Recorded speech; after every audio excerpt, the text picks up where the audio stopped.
Hi everyone, मेरा नाम शॉलिन है and I welcome you all to Mumbai and far out. So अभी मैं प्रेजेंटली वैष्णो देवी में हूँ and that is Mata Rani के भवन में हूँ। सो ये एक बहुत ही खूबसूरत जगह है जहाँ पे सब लोग आना चाहते हैं, बट बहुत सारी परेशानियाँ हो जाती हैं लोगों को इधर आने में। तो इस वीडियो के थ्रू मैं आप सबको सब कुछ बताऊँगी, सारी जानकारियाँ दूँगी, लाइक यहाँ पे आना कैसे है, मेनली कटरा कैसे पहुँचना है, देन कटरा से वैष्णो देवी के ऊपर चढ़ाई कैसे करनी है, चढ़ने के साधन क्या क्या है, एंड यात्रा के दौरान होने वाले सारे रजिस्ट्रेशन रिलेटेड भी बातें बताऊँगी। तो ये इस वीडियो में बने रहना एंड आपको सब कुछ पता चलेगा। बट उससे पहले ये देख लेते हैं कि मैं यहाँ पर माता के मंदिर कैसे पहुँची हूँ। तो यस, देखते हैं। वैष्णो देवी भारत के सबसे ज्यादा पवित्र मंदिरों में से एक है, जहां जाने की इच्छा हर एक हिंदू को होती है। माता वैष्णो देवी की पवित्र मूर्ति त्रिकुटा माउंटेन्स के पुरानी गुफा में स्थापित है एंड आज इस वीडियो के जरिए मैं आपको छोटी से छोटी जानकारी दूंगी यहाँ आने की। तो चलिए सबसे पहले जानते हैं मैं कटरा आई कैसे। कटरा सिटी जो जम्मू से 90 किलोमीटर दूर है, यहाँ आप बाई रोड या बाई ट्रेन आ सकते हो। एयरपोर्ट तो यहाँ पे नहीं है, लेकिन हाँ जम्मू जो इसके सबसे पास वाला शहर है वहाँ आप फ्लाइट से आ सकते हैं। एंड देन जम्मू से कटरा टैक्सी से। मैं तो माता के दर्शन करने के लिए ट्रेन से आई हूँ एंड मैंने उत्तर क्रांति संपर्क ट्रेन ली जो रात 8 बजे दिल्ली स्टेशन से स्टार्ट होती है एंड सुबह सुबह 7:30 में कटरा स्टेशन। सो स्टेशंस तो हम सब ने बहुत सारे देखे हैं, बट कटरा का station, Katra was something very beautiful. यहाँ पे बहुत ज़्यादा क्लिनलीनेस मेंटेन किया गया है एंड ये बहुत बड़ा स्टेशन है। मुझे पर्सनली अभी तक लाइफ में इंडिया में सबसे अच्छा स्टेशन, रेलवे स्टेशन, कटरा का ही रेलवे स्टेशन लगा है। As you can see the whole view जैसा मैंने आपको दिखाया। आई होप आपको भी बहुत अच्छा लगा होगा। स्टेशन से बाहर निकलते ही आप रोड क्रॉस करो एंड आपको ढेर सारा स्टॉल्स एंड दुकान दिख जाएंगे जिनमें आपको सुबह का नाश्ता आसानी से मिल जाएगा। मैं यहाँ पे सुबह में मैगी ली थी क्योंकि वो मेरा फेवरेट है। अब मैं आपको एक बहुत ज़रूरी बात बता दूं कि जम्मू कश्मीर में आपका नॉर्मल प्रीपेड सिम नहीं चलेगा। मतलब प्रीपेड सिम से आप ना ही कॉल कर सकते हैं ना ही इंटरनेट यूज़ कर सकते हैं। तो आप नया टेम्प्रेरी सिम 300 से 400 रुपये में ईजिली बनवा सकते हैं, जो इंस्टॉल्स में कुछ मिनटों में ही बन जाता है। लेकिन अगर आपका ओरिजिनल सिम पोस्ट पेड है तो आपको इनकी ज़रूरत नहीं है क्योंकि वो वहाँ पे चलता है। अब इसके बाद मैं अपने होटल की तरफ निकल गई जो मैं ऑलरेडी बुक कर चुकी थी ऑनलाइन। कटरा में अगर आप 1 किलोमीटर से थोड़ा भी ज़्यादा ऑटो से जाओगे तो आपको 110 रुपये भाड़ा लगेगा, जो यहाँ का एक फिक्स्ड चार्ज है, इसी से वो स्टार्ट करते हैं। सो आप ट्राई कीजिए कि आप अपना होटल रूम जो है वो रेलवे स्टेशन के एकदम पास ले ताकि आपको ऑटो लेने की ज़रूरत ही ना पड़े। अब यहाँ मैं अपने रूम आ गई थी एंड ओवरऑल ये बहुत साफ़ सुथरा था और कंजेस्टेड बिल्कुल भी नहीं था, क्योंकि जनरली यहाँ के होटल्स में रूम कंजेस्टेड होते हैं बट ये वाला नहीं था।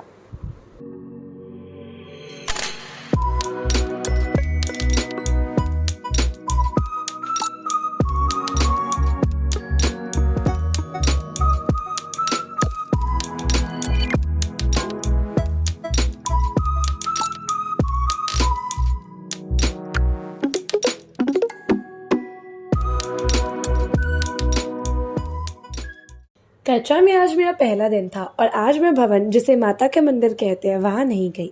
मैं दूसरे दिन वहाँ जाती।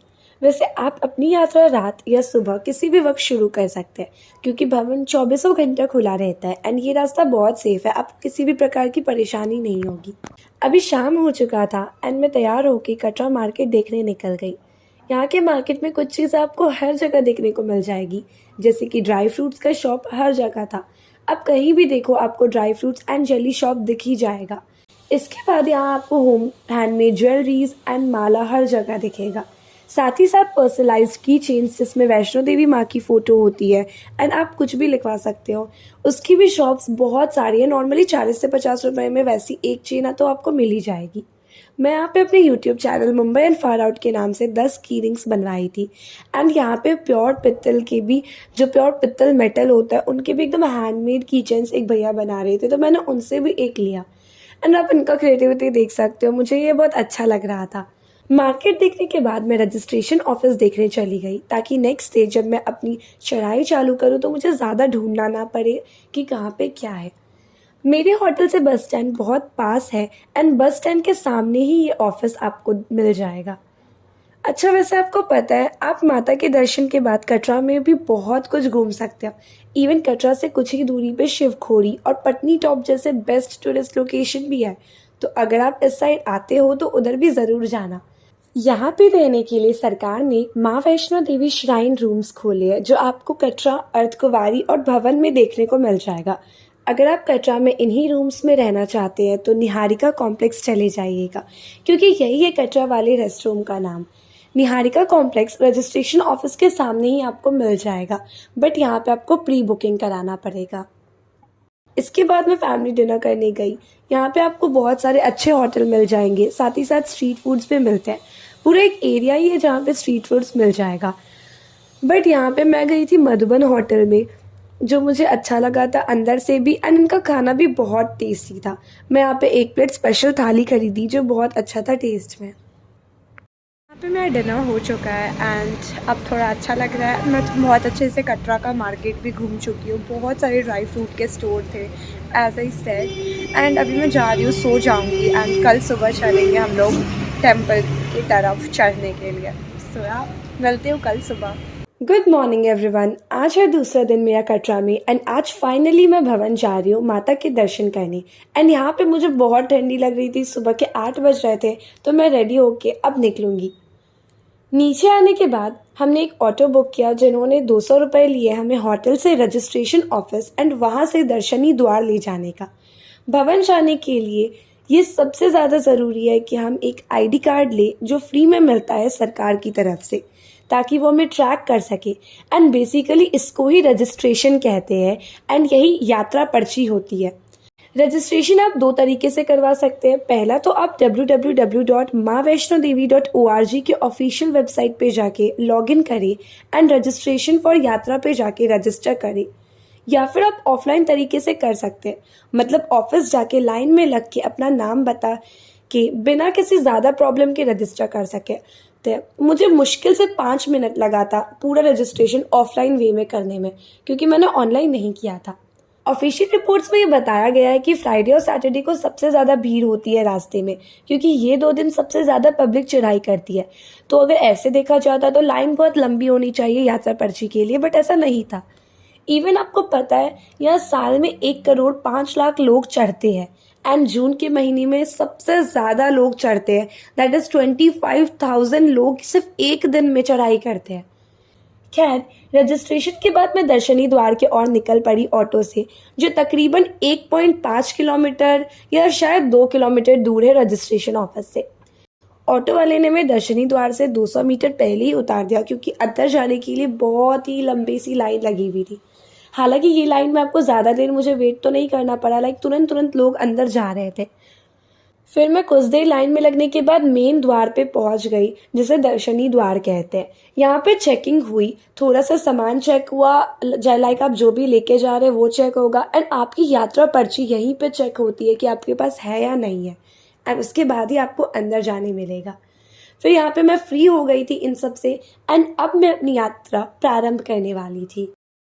सो कटरा से वैष्णो देवी दैट इज़ माता रानी के भवन आने के लिए 3 साधन हैं। जैसा कि मैं स्टार्टिंग में ही बोली थी, मैं यात्रा के साधन बताऊंगी। तो सबसे पहला है आप चल करके माता रानी के भवन तक जा सकते हैं।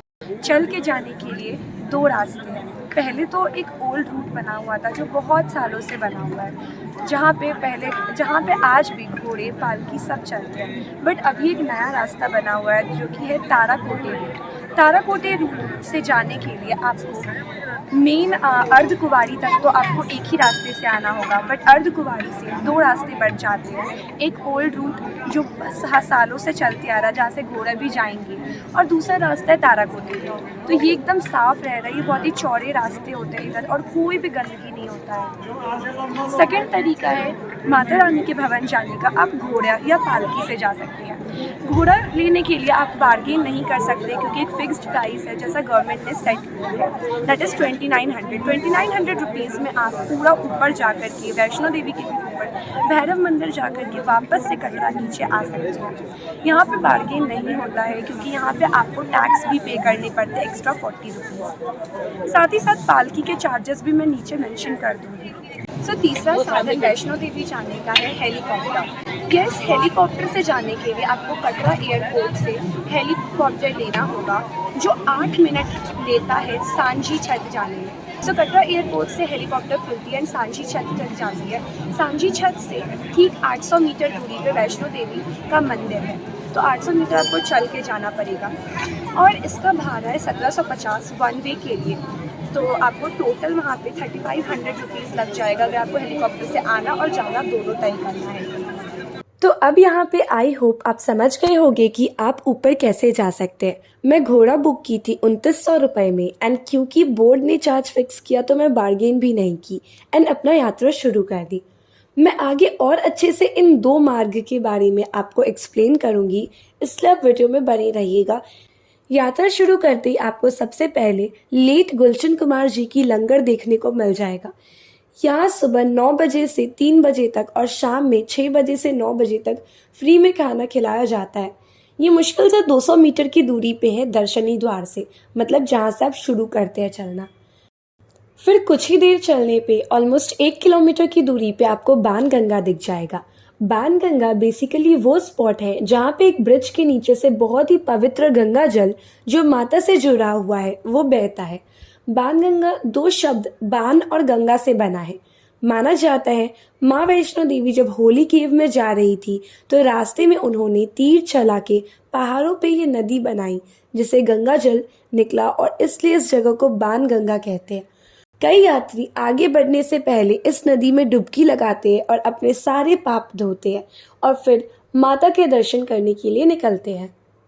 थोड़ा सा आगे बढ़ने पे ही आपको इच्छापूर्ण मंदिर दिखेगा। हाँ, इस मंदिर के नाम के ही तरह यहाँ पे इच्छा पूरी होती है। वैसे तो हर मंदिर में इच्छा पूरी होती है।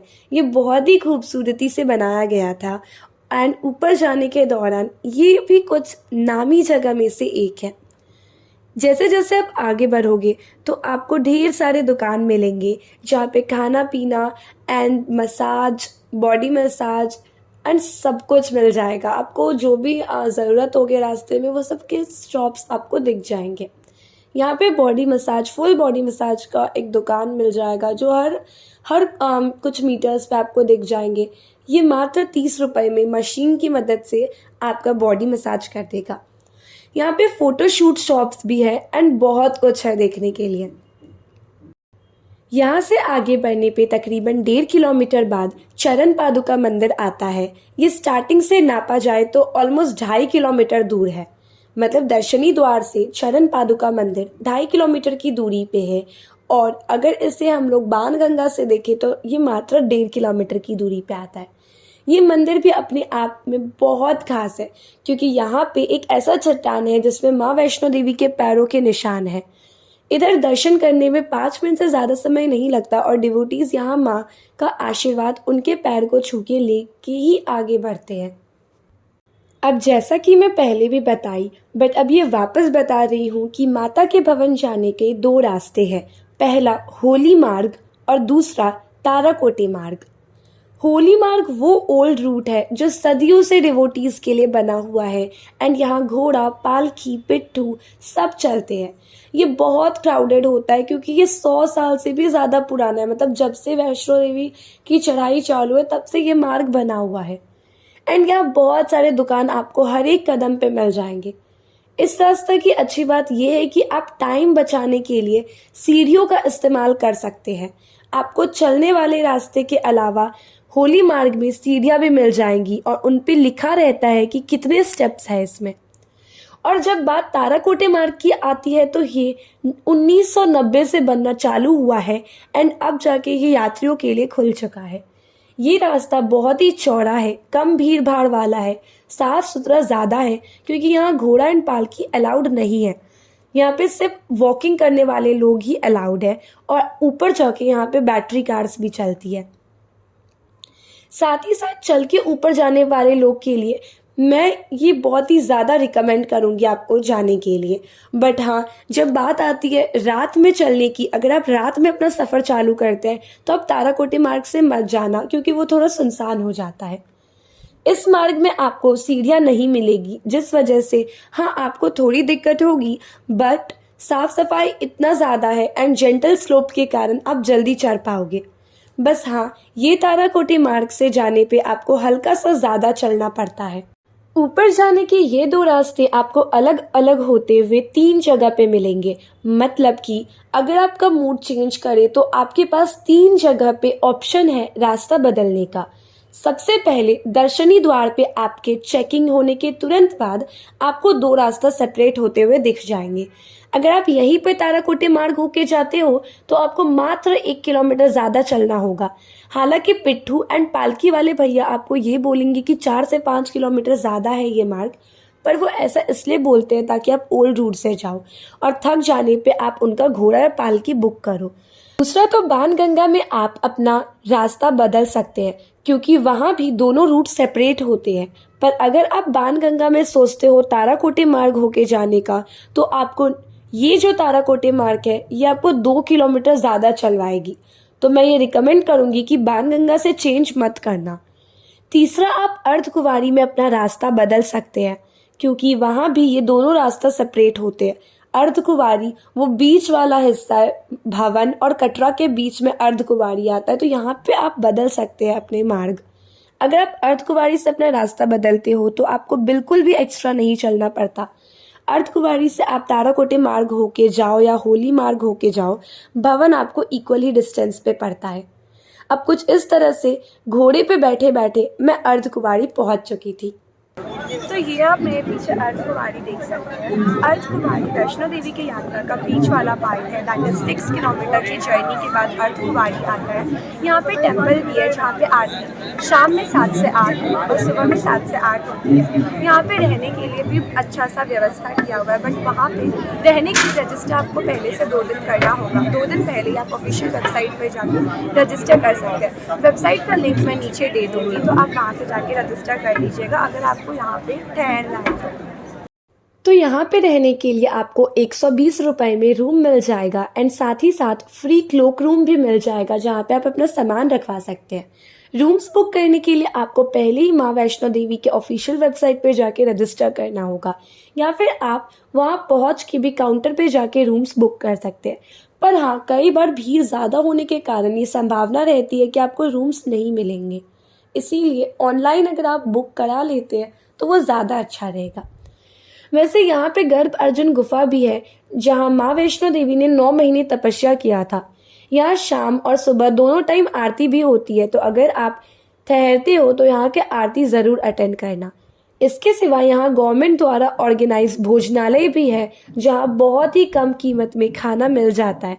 वैसे तो ये भोजनालय आपको भवन में, भैरव मंदिर के पास और रास्ते में कई जगह मिल जाएंगे। मैं यहाँ पे नहीं खाना खाई, मतलब मैं यहाँ पे रुकी नहीं थी खाना खाने के लिए, ना ही यहाँ पे ठहरी थी, क्योंकि मैंने ऐसा डिसाइड किया था कि मैं सुबह में अपनी चढ़ाई चालू करूँगी एंड रात तक वापस रूम आ जाऊँगी। तो मेरा ये 1 डे में ही था पूरा, इसलिए मैं वहाँ पे ठहरी नहीं थी। वैसे मैं आपको बता दूं कि अर्धकुंवारी से भवन जाने के लिए बहुत ही कम कीमत में बैटरी वाले टैक्सी भी बुक कर सकते हैं आप, जो ताराकोटी रूट से ही होकर आपको पहुंचाएगी। इन टैक्सी को बुक करने के लिए आप अगेन वेबसाइट पर जा सकते हैं या फिर अर्धकुंवारी में रजिस्ट्रेशन सेंटर में लाइन लग के ये कर सकते हैं। अब मैं तो घोड़े से जा रही थी तो वही ओल्ड होली मार्ग होके निकल पड़ी। अब मैं आपको बता दूं, अगर आप अर्धकुंवारी से भवन ताराकोटी रूट होके जाते हैं तो आपको हिमकोठी दिखेगा रास्ते में, जहाँ से कोई रिलीजियस थिंग तो नहीं जुड़ी हुई है, पर हाँ ये बहुत ही खूबसूरत व्यू पॉइंट है। यहाँ से आपको बहुत ही खूबसूरत नज़ारा देखने को मिल जाएगा। हिमकोठी अपनी खूबसूरती के लिए जाना जाता है और अभी वहाँ पे गार्डन और मेडिटेशन सेंटर भी बना दिया गया है। लेकिन अगर आप मेरी तरह old route that is Holi Marg होके जा रहे हैं तो भवन जाने तक आपको हिमकोठी तो नहीं मिलेगी, बल्कि सांझी छठ मिल जाएगा रास्ते में देखने को। बेसिकली सांझी छठ हेलीपैड है जहां हेलीकॉप्टर्स रुकते हैं। जो लोग हेलीकॉप्टर्स की सहायता से भवन आना चाहते हैं वो सांझी छठ में ही लैंड करते हैं, जो भवन से 2.5 किलोमीटर पहले है। अगर आप हेलीकॉप्टर से यहाँ आते हो तो आपको 2.5 किलोमीटर चलना होता है ओल्ड रूट पे भवन पहुँचने के लिए। जैसे जैसे मैं ऊपर की ओर आ रही थी ठंडी बढ़ती जा रही थी क्योंकि ऊंचाई बढ़ रही थी। और मुझे नीचे देख के बहुत ज़्यादा डर भी लग रहा था। बहुत ज़्यादा डीप था क्योंकि वहाँ से बहुत ही नीचा खाई था। कुछ ही देर में मैं माता के भवन पहुँच गई। घोड़े वाले 300 मीटर पहले ही उतार देते हैं लॉकर रूम से। मंदिर के अंदर जाने से पहले ये बहुत ज़रूरी होता है कि आप अपने जूते, चप्पल, पर्स, मोबाइल एंड सब कुछ लॉकर में रखवा दें, क्योंकि अंदर कुछ भी ले जाना अलाउड नहीं होता है। यहाँ पे ओल्ड रूट से आते वक्त आपको लास्ट में 3 लॉकर रूम मिल जाएंगे जो फ्री ऑफ कॉस्ट होते हैं। आप इधर फ्री में अपने सारे सामान लॉकर में रखवा सकते हैं एंड चाबी आप अपने पास रखते हैं। तो कुछ इस तरह से मैं माता के मंदिर पहुंची एंड ये वो लॉकर रूम वाला ही जगह है जहाँ से मैंने अपना वीडियो स्टार्ट किया था। पुराने सारे इन्फॉर्मेशन जान के आई होप आपको अच्छा लगा होगा और आप समझ भी गए होंगे कि मैं यहाँ पे कैसे आई एंड आप कैसे आ सकते हो। अब मिलते हैं दर्शन के बाद। मैं दर्शन करके आती हूँ एंड फिर आपको आगे का दिखाती हूँ। तो यहाँ पे मेरी वैष्णो देवी माँ की दर्शन हो चुकी है एंड अभी मैं आई हुई हूँ भैरव। तो वहाँ पे सबसे पहले भोजनालय में जाके खाना खाएंगे। ये है श्री माता वैष्णो देवी श्राइन भोजनालय, जहाँ पे खाने का प्राइस बहुत ही रीजनेबल है। ये वाला भोजनालय भैरव मंदिर के सामने है। वैसे आपको पूरे यात्रा में ऑलमोस्ट 7 से 8 जगह मिल जाएगा। करी चावल 40 रुपए में, चाय एंड कॉफ़ी सिर्फ 6 रुपए में है एंड पैकेट फूड MRP पे ही मिलता है, कोई भी एक्स्ट्रा कॉस्ट नहीं। मैं यहाँ पे अपने लिए 1 प्लेट राजमा चावल ली थी जो मुझे 40 रुपए में पड़ा एंड टेस्ट भी अच्छा था इसका एंड पेट भी भर जाता है। भैरव जो है वो ठीक 2 किलोमीटर ऊपर है वैष्णो देवी के टेम्पल से। तो आप यहाँ पे रोपवे से भी आ सकते हैं और साथ ही साथ घोड़े से भी आ सकते हैं। आप चल के भी आ सकते हैं, तीनों रास्ता अवेलेबल है। रोपवे से अराउंड 100 रुपीज़ लेता है एक बार ऊपर आने का एंड रिटर्न टिकट का पर्पस है।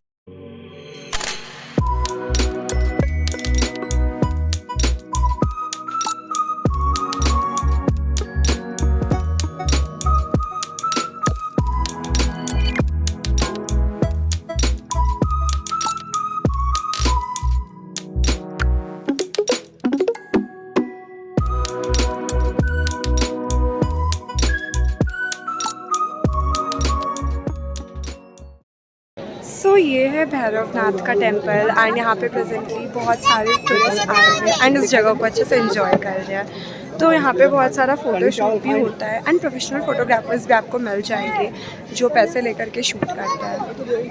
अब यहाँ पे मैं तो भैरव मंदिर में ही थी तो मैं दर्शन करने चली गई। यहाँ से आने के बाद आप ये सीनिक व्यू देख सकते हैं जो मंदिर के जस्ट अपोजिट में ही आपको मिल जाएगा। ये एक व्यू पॉइंट बनाया गया है उसी जगह पे। यहाँ से पूरा तिरुकुटे हिल्स दिखता है आपको अच्छे से एंड ये सीन बहुत ही मेस्मराइजिंग था, बहुत ज़्यादा ब्यूटीफुल। अगर आप ऊपर से देखो तो आप इजीली देख पाओगे माँ वैष्णो देवी का पूरा मंदिर वाइट एंड रेड कलर में आपको दिख जाएगा ऊपर से। यहाँ से आपको सांझी छत भी दिख जाएगा जो हेलीपैड नीचे बनाया गया है एंड ऑलमोस्ट सब कुछ आपको लगेगा जैसे आप कितने ऊंचाई पे हो एंड आप इस व्यू को डेफिनेटली एंजॉय करोगे। यहाँ पे मेरा भवन और भैरव मंदिर दोनों में ही दर्शन हो चुका था एंड अब मैं वापस से कटरा जाने के लिए घोड़े से उतर रही थी। तो बस इस वीडियो के लिए इतना ही। आई होप आपको वीडियो अच्छा लगा होगा एंड इसे देखने के बाद आपको आपके सभी परेशानी के उत्तर मिल गए होंगे। आगे कोई भी जानकारी के लिए या आपको और कोई कन्फ्यूज़न रह गया हो तो कमेंट सेक्शन में बताएं। तो अब मिलती हूँ आपसे अगले वीडियो में, लेकिन उससे पहले अगर आपको ये वीडियो अच्छी लगी है तो please like, comment and share करना। ऐसी और इन्फॉर्मेटिव वीडियोस के लिए मेरे चैनल को सब्सक्राइब करें। Thank you so much for watching. Bye.